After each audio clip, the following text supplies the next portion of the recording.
주로 이제 메가스터디, 러셀 학원들 나가고 있고요. 뭐 대치, 강남, 부천, 중계, 그다음에 여기 마포기 강학원 이렇게 나가고 있습니다. 그러면 되게 많은 애들을 만나겠네요. 예, 그렇죠. 아무래도 뭐 메가스터디에서 수업을 하니까 많은 학생들을 만나는 편이죠. 그러면 1년에 우리 나동현 쌤한테 배워서 논술을 붙는 아이들이 몇 명이나 됩니까, 보통? 200여 명 정도 되는 200여 명이면 정말 많은 데이터네요. 그러면 선생님이 궁금한 게 어떤 학생이 논술을 준비해야 됩니까? 일단 이거는 이제 간단하게 말씀드릴 수 있을 것 같은데, 입시 전형이 이제 메인이 세 가지가 있잖아요. 학생부가 있고, 이제 수능이 있고, 논술이 있고. 네네. 이렇게 크게 세 가지가 있다고 했을 때, 일단 논술을 준비해야 되는 학생들은 학생부는 어느 정도 좀 포기한 학생. 학생부 내신이 안 좋은 친구들. 이미 이제 내신을 봤을 때 학생부로는 원하는 대학을 갈 수 없다. 이런 친구들이 이제 보통 이제 수능에 올인을 하는데, 이제 수능에 올인하지 말고 어느 정도 수학 실력이 받쳐주면, 특히 이제 1등급에서 3등급, 3등급. 4등급은 조금 아슬아슬하고. 4등급은 아슬아슬. 예. 그래서 요 정도.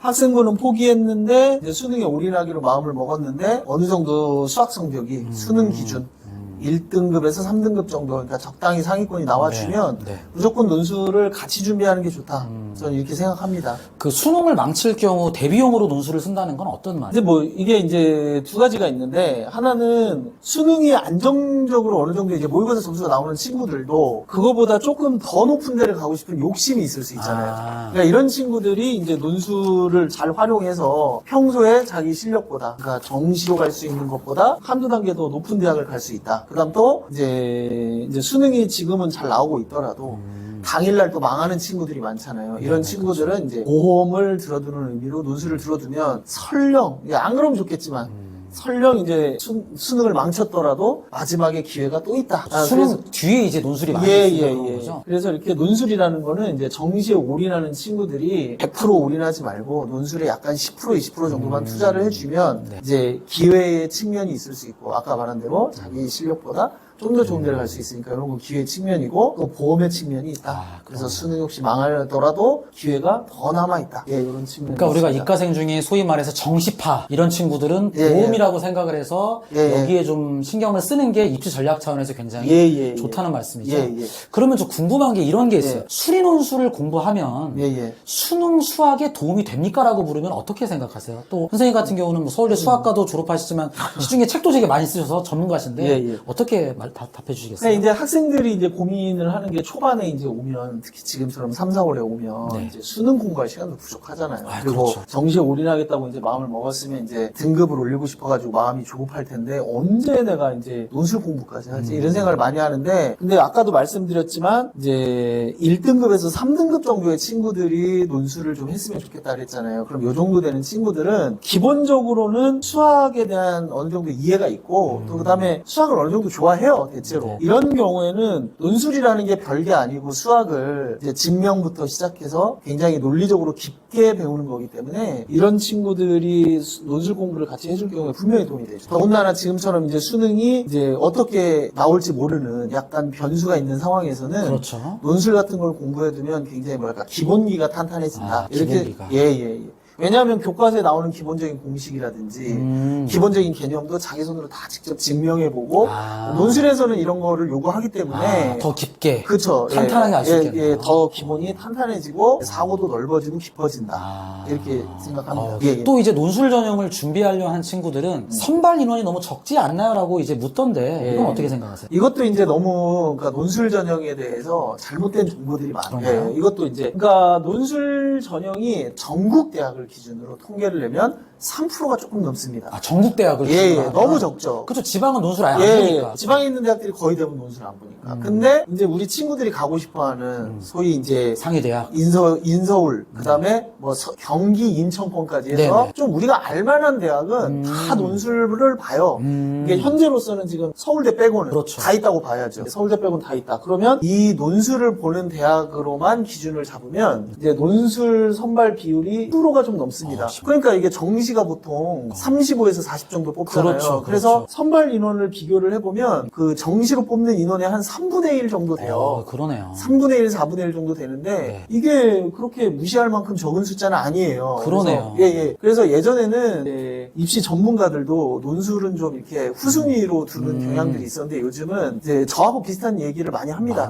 정시에 올인할 거면 이제 논술을 조금 같이 준비해주면 같이 좋다. 준비하는 게 좋다. 예. 재수생들은 그렇게 하고 있죠? 재수생들은 그래서 아예 처음부터 이 계획을 세울 때에 그냥 겨울방학이나 3월부터 논술을 같이 수강하는 경우가 굉장히 많습니다. 이제 한번 겪어봤기 때문에. 예, 수능에 올인하는 게 이제 얼마나 위험하다. 그리고 또 주위에 친구들이 논술로 이제 대학 가는 걸 보니까. 그러네요. 예. 그게 생각보다 그렇게 적은 숫자는 아니다라는 겁니다. 그러면 또 궁금한 게 또 우리 아이들이 생각하는 게 경쟁률이 너무도 치열하지 않나요? 막 그런 얘기를 많이 하던데 또 이것도 오해인가요? 예, 뭐 이게 일단 이것도 좀 과장이 심하죠. 예, 일단 모든 입시 전형 중에서 논술이 제일 그 경쟁률이 높은 거는 맞아요. 사실이군요. 그건 사실이에요. 근데 이게 최저가 있는 학교 같은 경우에는 수능 최저학력 기준 두 개 몇 등급 몇 이런 식으로 그래 최저 기준이 있는 학교들 같은 경우에는 나중에 실질 경쟁률이 굉장히 많이 떨어집니다. 그래서 보통 4분의 1, 5분의 1로 떨어지고 경쟁률이 뭐 이게 상위권 대학으로 갈수록 많이 떨어져요. 왜냐하면 최저 기준이 세니까 못 맞추니까 그걸 못 아이들이. 맞추니까. 그래서 뉴스에서 보면은 수능이 어려워서 아이들이 응시를 많이 안 했다. 그런 거거든요. 그래서 실제로 경쟁률이 뭐 3분의 1, 4분의 1 심할 경우에는 의대 같은 경우에는 거의 한 10분의 1로 떨어져요. 그래서 높은 과는 높지만 잘 보면 그냥 10에서 20대 1 정도 사이. 그다음에 좀 비인기학과는 한 자릿수 경쟁률인 데들도 은근히 많습니다. 그러면은 진짜 할 만하네요. 그래서 더군다나 6군데를 보잖아요. 그렇죠. 그러면 추합까지 돌고 나면 그렇게 따지면은 10대 1씩만 해도 진짜 많이 경쟁률이 주네요. 그러면 이제 실질적인 경쟁률은 굉장히 많이 줄어든다고 봐야 되고 그래서 잘 보면 대학들에서 이제 최종 경쟁률하고 실질 경쟁률을 이제 분리해서 통계 자료를 발표하는 대학들도 있어요. 그래서 그걸 보시면 최저가 있는 학교들 같은 경우에는 얼마나 많이 떨어지는지 아실 수 있을 거예요. 근데 이제 다만 그래도 다른 전형에 비해서 높은 건 맞다. 그러나 너무 과장돼 있다.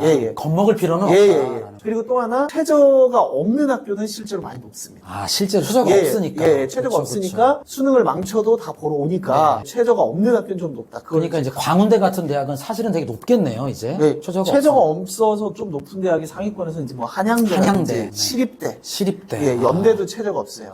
그러네요. 이런 데들이는 좀 높은데 최저가 있는 데는 많이 떨어진다. 그리고 또 하나 꼭 말씀드리고 싶은 게 이제 하던 친구들이 많이 하는 얘기가 뭐냐면 경쟁률도 많이 떨어지지만 실제로 시험장에 가보면 논술을 제대로 준비해온 애들이 많지가 않다는 거예요. 논술을 제대로 준비한 애들이 없다. 그러니까 일상적으로 준비한 애들이 없고 다 그냥 원서 쓰고 파이널로 그냥 학원에 잠깐 뭐 일주일 갔다 오거나 이러다 보니까 백지를 내거나 이제 뭐 시험 자체를 전혀 접근을 못하고 아예 건드리지도 못하는 친구들이 너무 많더라. 자기가 보니까 시험 보고 온 친구들이 하는 얘기예요. 그래서 실질적으로 제대로 준비해서 경쟁하는 친구들은 생각보다 그렇게 많지 않다는 겁니다. 그러니까 실제 허수가 되게 많은 거예요. 허수가 많습니다. 맞습니다. 저도 이제 입시를 해보면 아이들이 논술을 또 그렇게 또 파이널만 듣고 그러면 아이들 스스로 좀 부족함을 느끼고 하니까 맞습니다. 미리 준비하는 게 되게 좋겠네요. 또 하나 궁금한 게 저희가 이제 대학별로 논술 문제 수준이 정해져 있나요? 그러니까 좋은 대학은 논술 문제가 엄청 어렵고 그것도 전혀 아니죠. 그것도 아닙니까? 그러니까 이제 학교 높을수록 시험 문제가 어렵다. 이건 어느 정도 양의 상관관계는 있는데 아주 정확하진 않아요. 정확하진 않다. 뭐 대표적인 게 뭐 시립대 같은 경우에 거의 문제가 연대 수준이 어렵네요. 굉장히 어렵고 그다음에 이제 뭐 세종대, 단국대 이런 데들도 학교 수준에 비해서 문제를 굉장히 어렵게 내는 편입니다.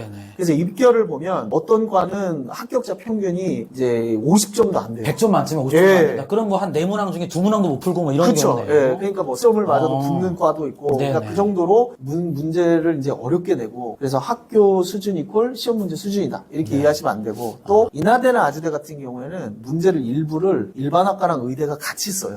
그래서 일반학과 시험인데도 엄청 어려운 문제 나옵니다. 어렵겠네요. 그래서 논술에 이런 게 있으니까 문제 어렵다고 뭐 쫄지 않으셔도 됩니다. 그러니까 저도 이제 입시를 해보면서 이게 논술 문제, 논술 전문가들도 어느 학교가 어렵냐 그런 말을 안 해주시는데 선생님도 딱 말씀을 해주시네요. 저요 뭐. 그러면 좀 이제 궁금한 게 있어요. 우리가 이제 일반 수능 모의고사는 몇 등급이다, 몇 점이다가 이제 가늠이 되는데 논술은 이제 그런 게 안 되니까 정말 논술학원 선생님이 조금만 하면 할 수 있어 힘을 내보자라고 하는데 이게 좀 객관적이지 않은데 우리 나동훈 선생님 수업은 어떻습니까? 그래서 저희는 이제 저희가 메가스터디 모든 지점에서 이제 모의고사를 봐서 성적을 내니까. 프린키피아 팀이 그러니까요. 그렇죠. 그리고 러셀도 보고 관계기술도 일부 같이 관계기술이랑 이렇게 해서 모수가 좀 표본이 크다 보니까 이게 한 번 보면 몰라요. 왜냐하면 그렇죠. 이제 어느 단원에서 나오냐. 약할 수도 있고 잘할 수도 있어요. 문제수가 적으니까 네, 복불복이 좀 있어요. 그러네요. 근데 이제 평균 내보면 저희가 이제 여름방학부터 실전 모의고사를 12번을 보거든요. 네네. 이 12번 성적을 보면 네. 어느 정도 객관적인 데이터가 나옵니다. 아, 그래서 실제로 그거에 기반해서 원서를 써주기 때문에 굉장히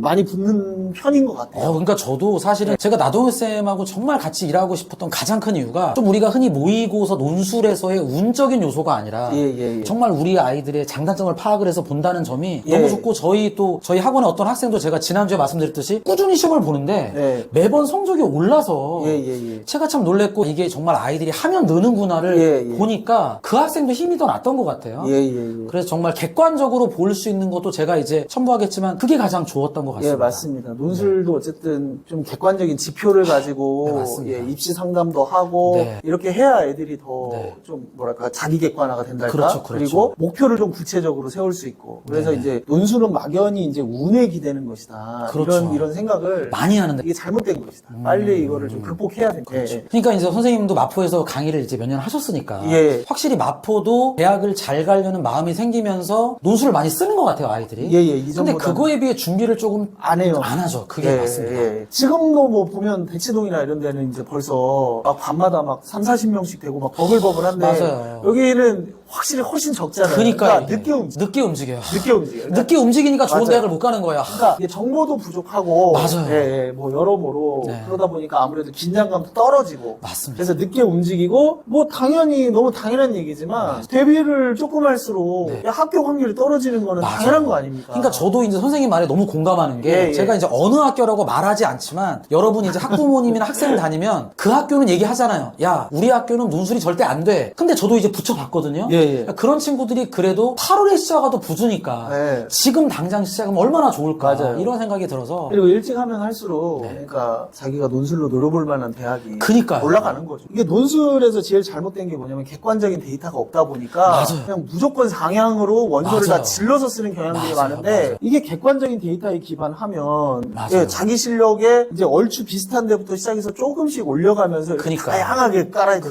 그니까요. 근데 이런 체계적인 전략을 못 짜는 거죠. 못 짜니까 객관화도 안 되고 하니까. 예, 그러니까 다 말도 안 되게 높은 대학만 쓰고 그러다 다 떨어지고 맞아요. 이렇게 되는 거예요. 그럼 논술이 안 된다고 지가 예. 공부하는 거 생각 못하고 전략을 잘못 생각 못하고 자기 실력도 정확히 모르면서 네네. 그냥 막연히 높은 데 써놓고 네네. 역시 논술은 쉽지 않은 거구나. 그러니까 다 이렇게 된다는 거죠. 근데 뭐 저도 이제 나동현 쌤하고 이 수리 논술에 대해서 집중적으로 알지만 또 이 원장인 저도 마포에서 또 20년 넘게 입시하고 하면서 정말 아이들에게 좋은 팀이 돼 저는 수리 논술 전문가 정말 찐 전문가인 나동현 쌤과 일하게 돼서 너무 이제 고마웠고 저희가 또 이런 영상을 종종 이제 알리면서 학부모님들과 학생들이 가지고 있는 수리 논술에 대한 오해를 저희가 하나하나 해소해 가면서 또 마포에서 대학을 잘 가도록 되시고 특히 나동현 쌤께서 마포에 사시면서 마포에 대한 애정이 정말 남다릅니다 이게 그래서 그런 애정으로 함께 하시면 되겠습니다. 그러면 여기까지 강의하고요 또 자세한 내용은 또 다음으로 만나보도록 하겠습니다. 선생님 감사합니다. 예, 감사합니다.